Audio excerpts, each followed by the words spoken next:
Welcome to XChange, the podcast for faculty, by faculty. I'm Michael Avis, faculty facilitator and professor, and I'm joined here as usual with Nicki Monahan, faculty facilitator and coach with the TLX. How's it going, Nicki? It's going all right, Mike. As anybody who's been in a meeting with me recently knows, I've got rentals going on in my condo, and my dog Morley's been barking his head off, so that's a bit stressful. But other than that, life goes on. How's it going with you, Mike? Yeah, it's been great. My kids have stayed in school for the last 2 or 3 months, so we've had no COVID tests. Yay.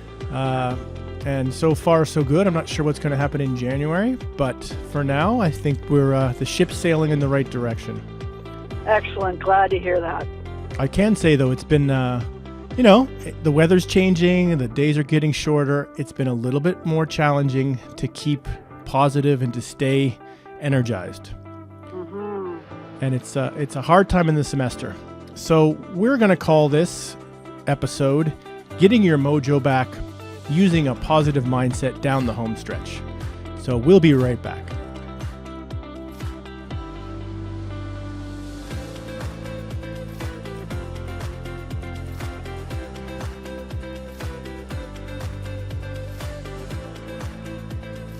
So we're back. Nicki, we're back and ready to go. Let me just talk a little bit about what we're hearing. So we've been hearing some mixed things from faculty, and as everybody knows, we spend a lot of time talking to faculty and just kind of trying to get the lay of the land. And there is some good news, believe it or not.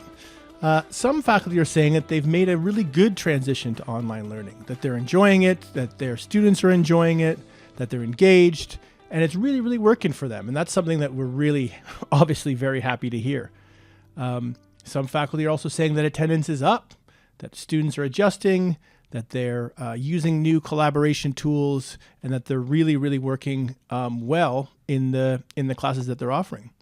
We also had, during the intercession week, we had a lot of great activity at the TLX with lots of good offerings, and there were some workshops that were really resonated with faculty. One of them was the OneNote in Teams and the Nearpod. Faculty seemed to really enjoy looking at new avenues and new ways to engage. And we also had a really packed session on pictographs and pictochart, infographics and pictochart, which really is a great tool for increasing visual appeal and making your courses look as modern and interesting as possible.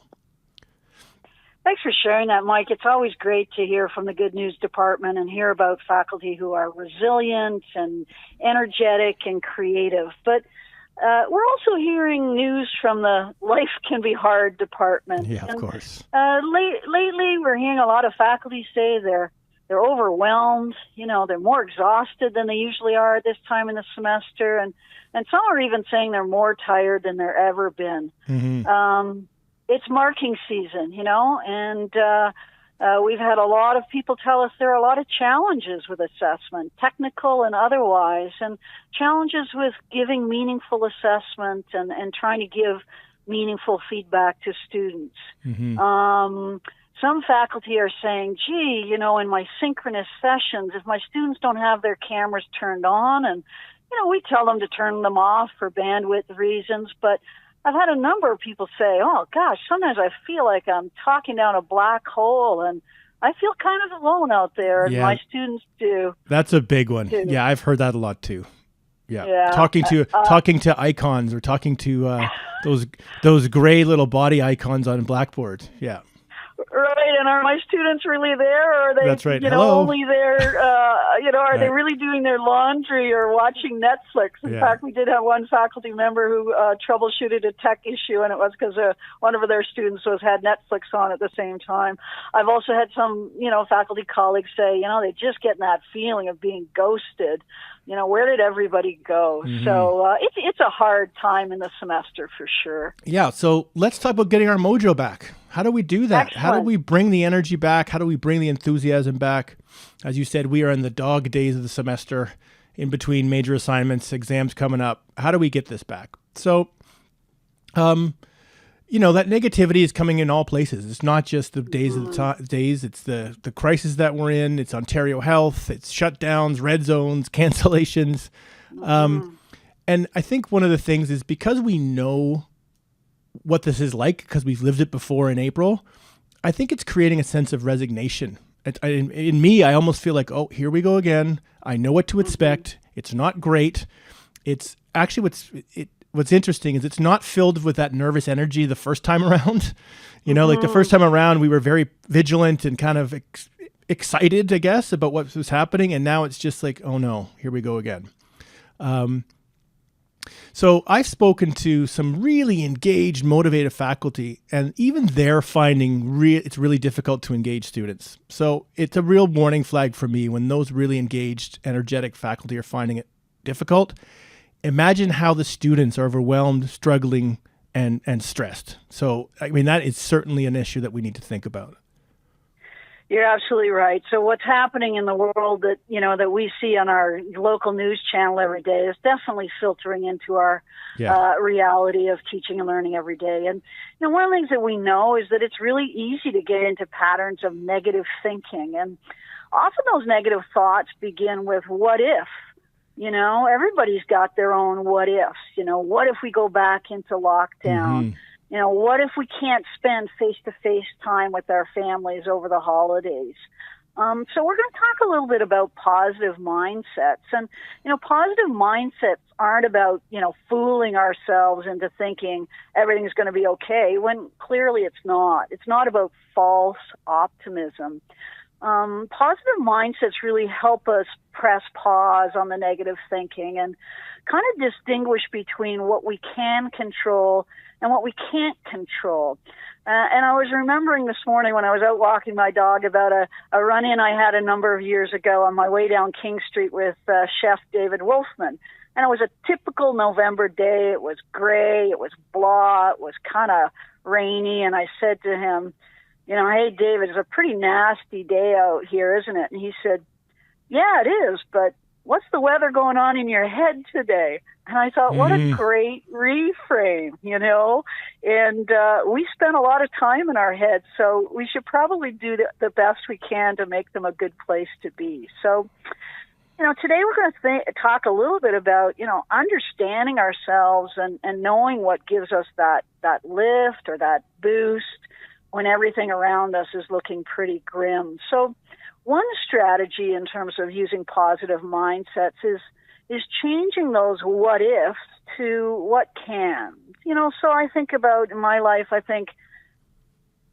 if I don't see my dad face to face again before he passes away? He's in long-term care. Or what if my brother Pete doesn't get his back surgery again, and he's in a lot of pain? If I focus on those what ifs, it really increases my anxiety. But, I can say instead, what can I do? What can I do to stay connected with Dad, to call him, even if he doesn't know it's me? And what can I do to help my brother deal with, managing a lot of pain? Let's play some online euchre. So, really when we talk about positive mindsets, we're talking about controlling our own thinking and controlling our own behavior so that we can really manage and cope in some pretty extraordinarily difficult circumstances. So together, we put together some tips. So Mike, what are some of your favorite tips for, staying positive and focusing on what we can do in a hard situation? Well, in good teaching and learning, it comes with understanding something and then putting into practice. So I'm going to practice. Yep. What if, instead of saying, what if there's a shutdown in January, I'm going to think, what can I do with my kids during the shutdown that's going to be engaging for everybody? So I'm already putting into practice for what if, what can. But let's think about students. Let's think about teaching. Yeah. I remember, putting tons and tons of effort into a class that I was teaching and having everything perfect and really hoping that it was going to go well and having it go really well, but having one student say to me, this is boring, or this sucks, or like, why am I here? And as a teacher, there's nothing that can hit you in the heart more than putting your effort into something and having one negative comment, right? So true, Mike. We've all lived it. So I want to share, and I want to focus on putting those negative comments in the background and bringing forward the positive ones. One of the things that, and I was talking to a professor as well about, he says, I really miss that warmth in my classroom, and I really miss that warm feedback. So I said, okay, why don't you get some feedback from one of your students, write it on a Post-it note and stick it on your computer so that every day you're looking at it and you have that note or that tweet or whatever from a student saying, I appreciate your work. And then that can really be something I think that can, make us happy and remind us why we're doing this, that we actually do love teaching.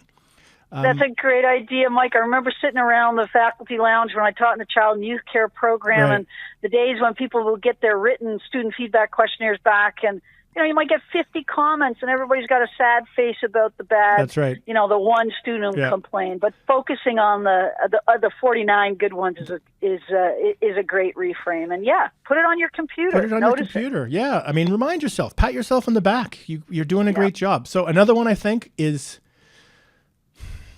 let's be ridiculous. Let's play games. Let's stop. I'm not sure if it's the right word to stop, but let's think about ways that we can liven the mood. Because again, we're in this sort of situation where things are, a bit dragging. How do we bring some of that back? So remember in episode 3, we talked about engagement strategies and some simple things that you can do to engage your students. I mean, that doesn't only have to be in week 1. That can be every week. Maybe every week you do something silly for 10 minutes, or you engage them and have them bring in their favorite music and talk about it, but something that doesn't necessarily have to be related to the curriculum, but something that just is bringing the energy, bringing the humanity back. Something as simple as saying goodbye on the chat box and in other languages, and having them use emojis and have them put in GIFs if they want, or videos. Something that just livens and lightens the mood and brings back the energy and says, hey, this is fun. Teaching is fun and learning is fun.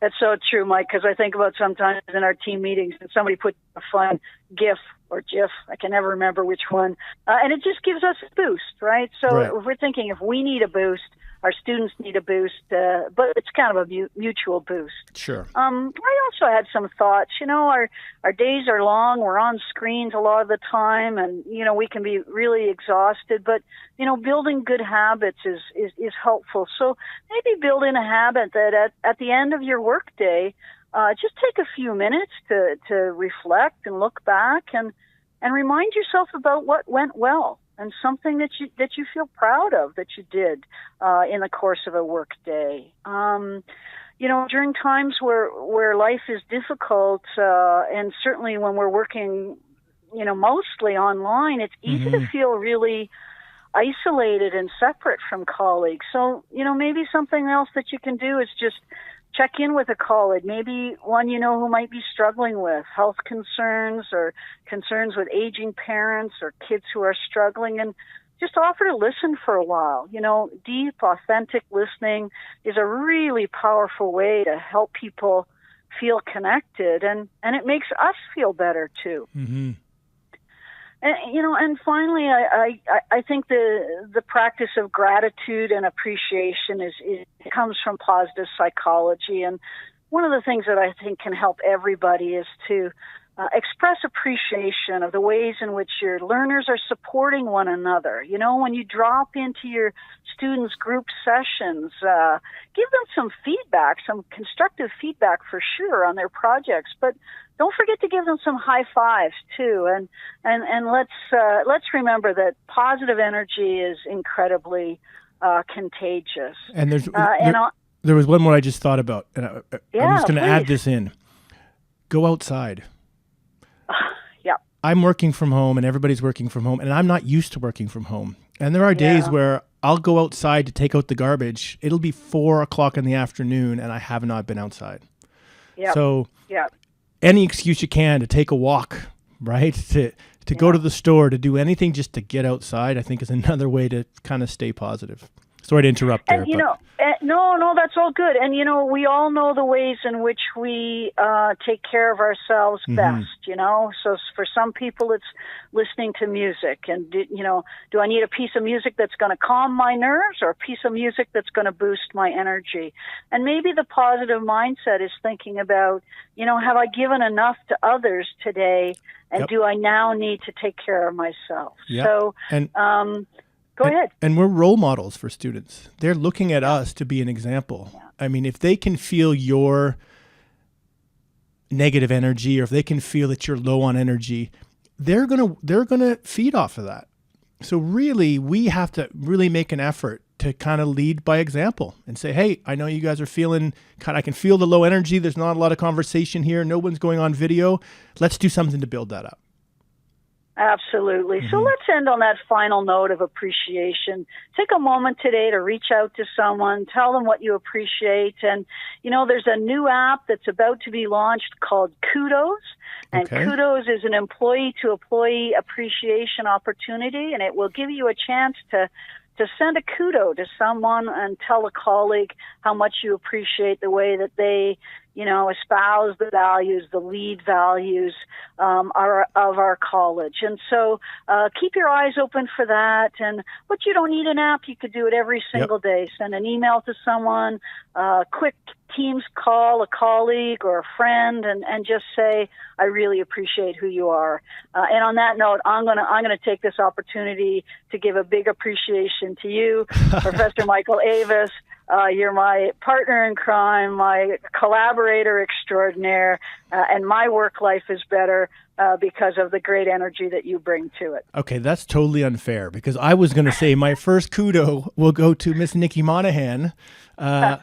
For every day we talk, every day we have a little 15-minute chat just to sort of check in, finding those kinds of allies and people who can give you great advice, like instead of what if, what can.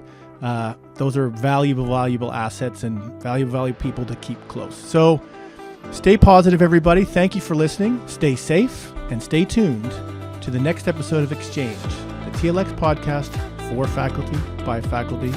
Kudos to you, Nicki. Talk to you again soon, Mike. Take care, everyone.